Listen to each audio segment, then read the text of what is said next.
fast forward to how Kaye and I got together, because this was a year after the accident, and one of the things that I was doing, my Malika, she went to Tennessee State as well, and one of the things that I wanted to make sure that was done was get a scholarship endowment created in her name at Tennessee State. She valued education, thought that it'd be great to help students out. So I worked with the university to make sure that they got a scholarship created in her name.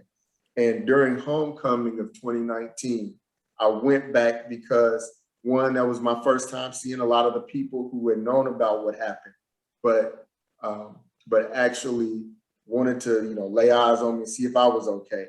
But two, I had to speak at the scholarship gala to get this scholarship officially part of the university's programs and scholarships. While I was there, there were some old classmates of mine who brought this young lady with them, apparently, to homecoming. And I knew all of her friends and spoke to the friends and all, but but somehow Kaye and I, we bumped into each other. And as I was, during that weekend, and am I telling the story right? Yeah, I'm telling you, you felt my booty. So let me explain. Am I allowed to tell the real story, Troy? Give it to us raw. Look and listen. Raw and uncut. So let me explain. So it was a party that was one of the first nights during the homecoming. And at the time, I was still getting used to my prosthetic leg trying to walk. And I was moving around, and there was a lot of people in this place. And there was this column that I was trying to, weave my way in between. But it was hard for me to, get my body right in order to get by.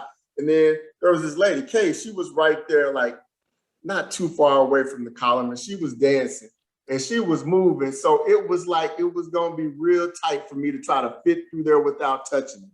So I tried to move through, and I think at the moment I tried to move through, she started dancing back closer towards that column and happened to bump into me and everything. So I might have accidentally grazed her behind, but when I believe you.